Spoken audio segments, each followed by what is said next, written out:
Bago po tayo tumungo sa ating video ay gusto ko lamang ipaalam sa inyo na ang kasunod po nitong video ay naka-upload na sa ating membership kaya naman kung gusto mo itong mapanood agad bago pa ma-public ay inaanyayahan kitang sumali sa ating channel. Sa nakaraang video ay natapos tayo kay White Fang na mabilis na papasugod sa mga hangal kung saan nang makita naman ng hangal ang mabilis na pag-atake ng White Fang ay agad niyang inutusan ang dalawang hangal na elder na protektahan siya mula sa dambuhalang White Fang habang siya naman daw ang gagawa ng pag-atake na agad din namang sinunod ng dalawa kaya naman mabilis ang mga itong pamwesto sa harap ng hangal upang e-cover ito habang umatake pabalik. At nang makita ng dalawang malapit na sa kanila ang White Fang ay agad na din silang naghanda upang bumuo ng malakas na barrier gamit ang pinagsama nilang puwersa para lamang pigilan ang rumaragasang halimaw sa kanilang harapan. At ilang sandali lamang ang lumipas ay agad na din nila itong natapos kaya naman makikita ang malaking barrier na pumuprotekta sa kanila upang di malapitan ng dambuhalang halimaw. Habang nagputuloy naman ang White Fang sa kanyang ginagawa at makikitang agad itong tumalon patungo sa mga hangal upang salakayin ang mga ito ng sabay-sabay habang ipinapakita niya ang nakakatakot niyang malalaking mga pangil. At makalipas pa ng ilang sandali ay tuluyan ng nagtagpo ang magkabilang panig dahilan ng malakas na pagsabog buhat sa naganap na salpukan. At ang malakas na pagsabog ay nagdulot ng mapaminsalang impact kung saan agad na nagulat ang lahat ng nakaramdam nito na mga cultivator habang si Ye Xinghe naman ay makikitang kalmado lamang na nakatayo habang mariing tinitingnan ang pinangyarihan ng salpukan na kasalukuyang napapalibutan ng makapal na usok. Makalipas lamang ng ilang sandali ay onti-onti na ding naglaho ang makapal na usok mula sa salpukan habang makikita ang White Fang na nananatili lamang na nakatayo na animoy na pigilan sa pag-atake. Kung saan makikita ng matatalim nitong mga kuko na bahagyang nakabaon sa barrier na pinagtulungang may handa ng dalawang elder mula sa Dark Moon family para lamang mapigilan ang atake nito na matagumpay naman nilang nagawa at ang atake ng White Fang ay nagdulot lamang ng bahagyang pagkabitik ng barrier. Makalipas pa ng ilang sandali ay tuluyan nang nawala ang makapal na usok kung saan tuluyan na din nakita ang resulta ng salpukan kung saan matagumpay nga talagang nakadepensa ang dalawang hangal sa malakas na atake ng White Fang senialis na di din talaga biro ang kanilang nagawang barrier. At nang makita naman ng hangal na matagumpay sila sa pagpigil ng atake ng halimaw ay agad na lumaki ang ulo nito kaya naman may pagkamayabang niyang nasambit na wag daw mangarap ang panig ng ating bida kung inaakala nitong may makawawasak sa kanilang barrier na mula pa sa kanilang ancestor. Magpapatuloy pa sana sa kay-abangan ng hangal nang biglang makisali si Ye Xinghe sa pag-atake kung saan mabilis na ginamit ng ating bida ang kanyang ancient weapon na Frost Dragon Halberd dahilan upang matigilan sa pagsisalita ang hangal. At naging matagumpay naman si Ye Xinghe sa pagwasak sa ipinagmamalaking barrier ng mga hangal at ang ginawang pag-atake ng ating bida ay ang siyang tuluyang nagwasak sa barrier ng mga hangal kung saan kitang-kita na ginawa lamang itong parang tubig sa atake ng ating bida. Nalabis na ikinagulat hangal na si Liang Ziyang at di din nakaligtas sa pagkagulat ang dalawang elder gayong buong akala nila ay walang may kakayahang makawasak ng kanilang barrier mula sa panig ni Ye Xinghe subalit madali lang pala itong gawin para sa ating bida. Bukod pa dun dahil sa lakas ng ataking pinakawalan ni Ye Xinghe ay nagpatuloy ito patungo sa mga hangal na di pa din nakaka-move on sa kanilang mga jowa sa pagkabigla kaya naman wala na silang naging panahon pa para makaiwas sa atake ng ating bida. Matapos nito ay makikita ang malakas na pagsabog sa harap ng ating bida dahil sa ginawa nitong pag-atake na tila na depensahan pa din naman ng mga hangal sa huling sandali gayong makikita din ang anyo ng isang apoy na seguradong sa kanila nagmula. At dahil sa lakas ng pag-atake ni Ye Xinghe ay labis na nangamba ang lahat ng mga kawal gayong buong akala ng mga ito ay talagang napuruhan na ang hangal nilang patriarch. Habang makikita naman ang ating bida na seryoso lamang na nakatayo habang iniintay ang paghupa ng makapal na usok upang makita ang kinalabasan ng kanyang ginawang pag-atake sa mga hangal at upang siguraduhin kung matagumpay siya sa pagpaslang sa mga ito. Subalit ng bahagya ng hamupa ang makapal na usok ay nakita nating matagumpay pala ang mga hangal na makadepensa sa malakas na pag-atake mula kay Ye Xinghe senialis na di din biro ang lakas nilang tinataglay. Matapos nito ay mariin din nilang pinakiramdaman ang mga susunod na kaganapan kung saan may pagkaalarma silang tumingin pabalik sa kinatatayuan ni Ye Xinghe upang makiramdam kung aatake ba itong muli sa kanila. Habang mapapansin naman ng hangal na si Liang Ziyang kung saan talagang nabigla ito sa nakitang lakas ni Ye Xinghe at sa isip-isip nito na tila mas lamang daw sa kanila ng level ang ating bida gayong madali lamang para dito na masira ang malakas nilang barrier na kahit na ang Demon Wolf na may lakas ng 7th Heavenly Layer Realm ay di ito nagawang mawasak. Dagdag pa nito na buti na lamang daw at mabilis na nakapaghanda ang dalawa upang gumamit ng kanilang flame martial arts para lamang makadepensa gayong kung nahuli lamang daw ang dalawa ng kahit na kunting saglit ay siguradong kasalukuyan na ang mga itong nakahandusay sa lapag na wala ng mga buhay. At nang makita naman ng White Fang ang kalagayan ng mga hangal at mapagtanto niyang di ang mga ito na pinsala ay agad itong naghanda upang muling umatake at upang makasabay sa mga susunod na maaaring maganap. At ang pag-iisip naman ng hangal sa katotohanang kayang-kaya silang sabayan ni Ye Xinghe ay labis nitong ipinanggalaiti gayong di niya matanggap na ang isang hamak na commoner na gaya ng ating bida ay may pambihirang lakas na tinataglay.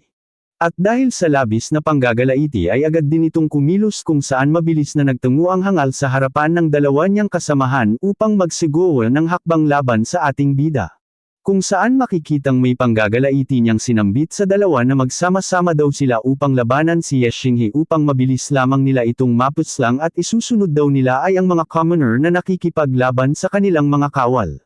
Na agad namang sinang-ayunan ng dalawang expert at habang may nakakainis na ngisi ay mariin nilang sinambit na masaya daw ang mungkahi ni Liang Ziyang gayong madami daw silang mapaglalaruan. At matapos nito ay agad na ding naghanda sa pag-atake ang dalawa kung saan makikitang pareho na ng mga itong ginamit ang isa sa kanilang mga ipinagmamalaking teknik ng saganan ay madali nilang maasikaso ang ating bida at agad nilang may seguwa ang kademonyohan nilang plano.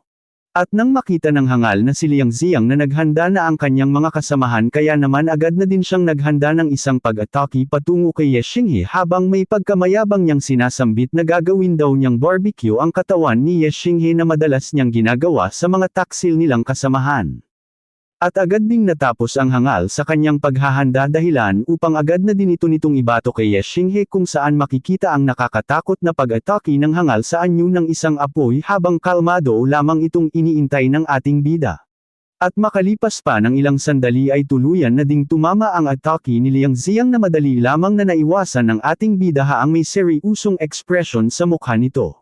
At makikitang mabilis itong nagtungo sa likurang parte ng White Fang upang maghanda ng atake pabalik sa mga hangal subalit di pa man lang siya nakababawi ng balansi ay agad na siyang naalarma sa mga sumunod na nangyari.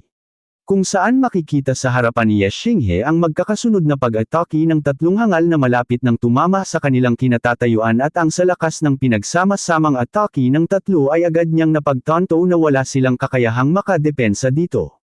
Buti na lamang at mabilis ding mag-isip ang demonic wolf na si White Fang at gaya ng iniisip ni Ye Xinghe ay napagtanto din niya ang bigat ng pag-atake kaya naman mabilis na lamang niya itong iniwasan kung saan makikitang matagumpay naman ang dalawa sa pag-iwas.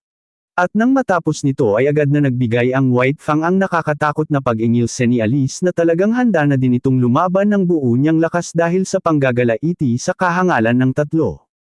Habang makikita naman ang ating bida na nasa malalim na pag-iisip patungkol sa gagawin nilang plano upang maging matagumpay sa laban kung saan sa isip-isip ni Ye Xinghe na di daw sila pa pwedeng tamaan ng mga pag-atake ng alinman sa tatlong hangal gayong makatatamo sila dito ng pinsala na pa pwedeng maging daan ng kanyang kamatayan.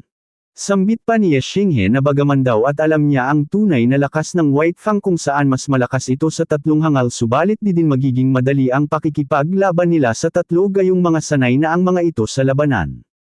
Bukod pa doon ay sinambit din ni Ye Xinghe na bagaman daw at lamang silang dalawa ni White Fang pagdating sa lakas subalit in type daw silang lumaban at di din naman sila basta-basta makakalapit sa tatlong hangal gayong pari-pariho ang mga itong long-range attacker na nagbibigay sa tatlo ng kalamangan.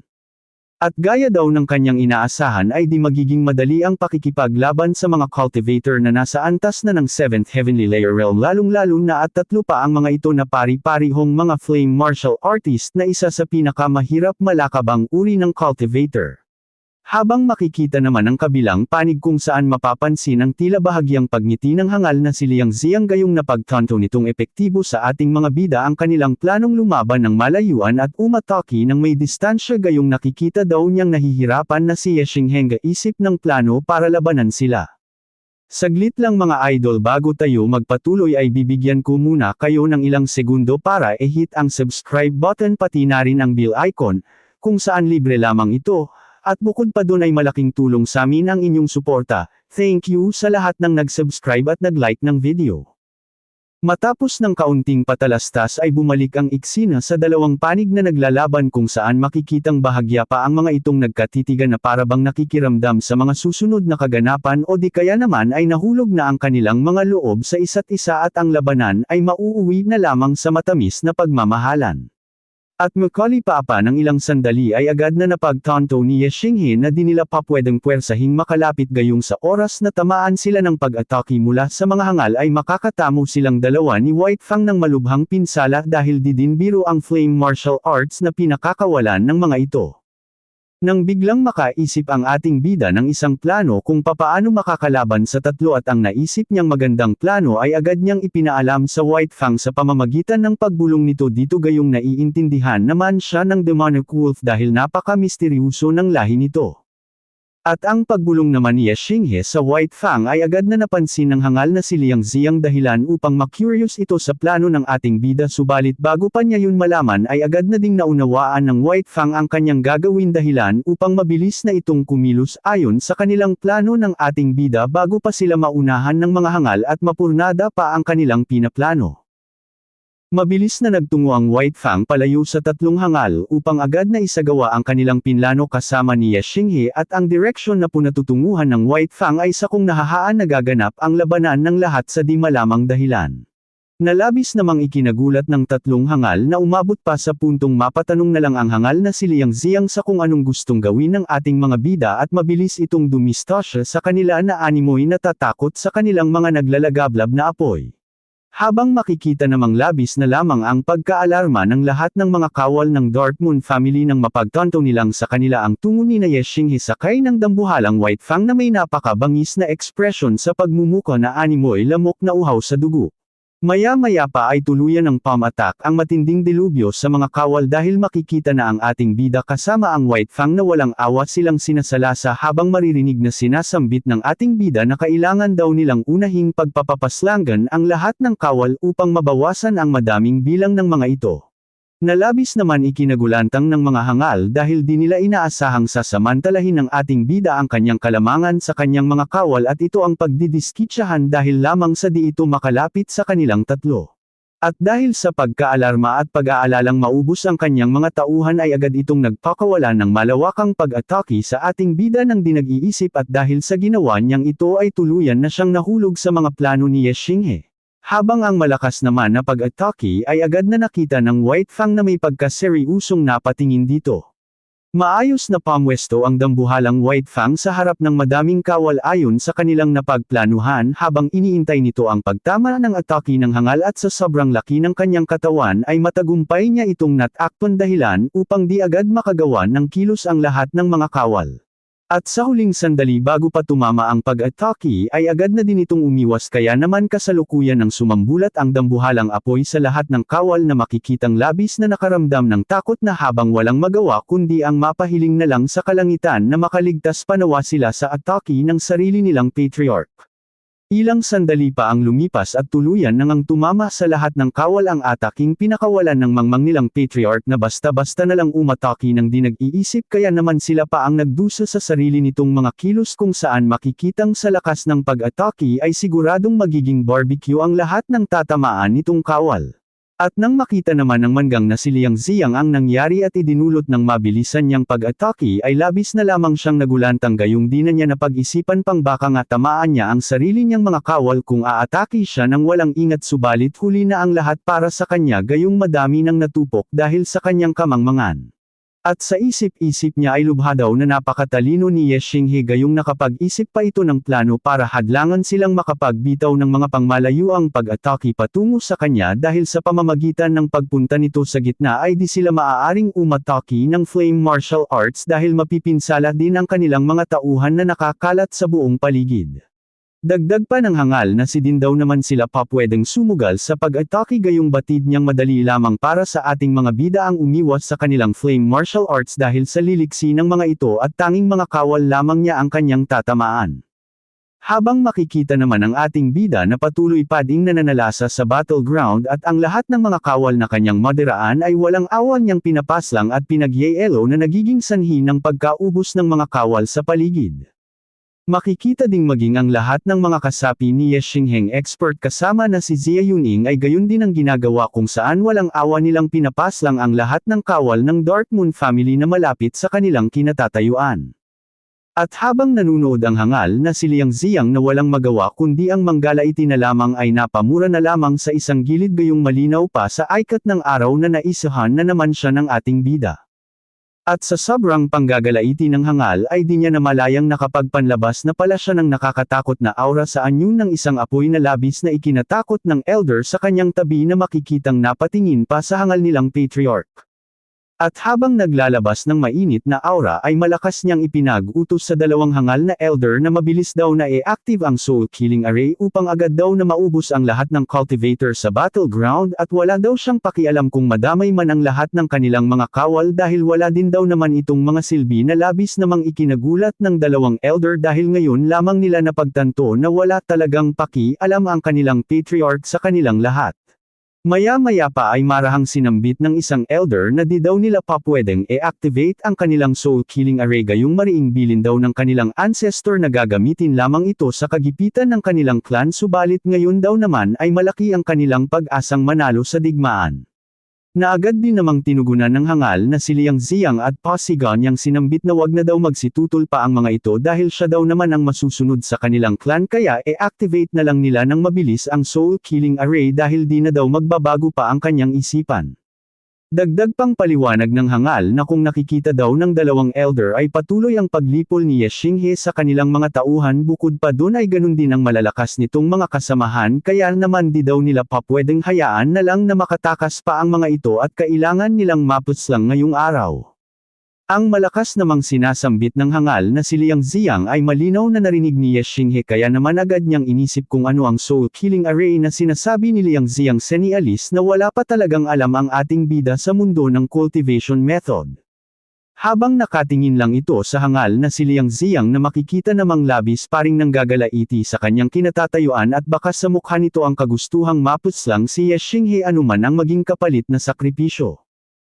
At nang makita ng ating bida ang mukha ng hangal ay agad din naman niyang naunawaan ang ibig sabihin ng Soul Killing Array na sinasabi nito kaya naman agad siyang naalarma at napasabing di maganda para sa kanila ang susunod na mga mangyayari.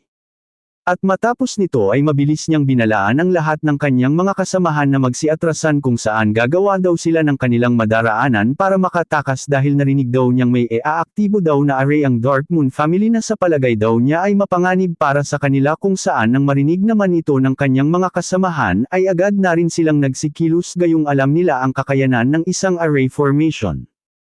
Subalit bago pa makalayo si Ye Xinghe at ang lahat ng kasama nito ay agad nang ipinag-utos ng hangal na si Liang Ziyang na palibutan daw ang ating mga bida at wag hahayaang makaalis dahil pagbabayaran daw niya ang lahat ng mga ito ng buhay.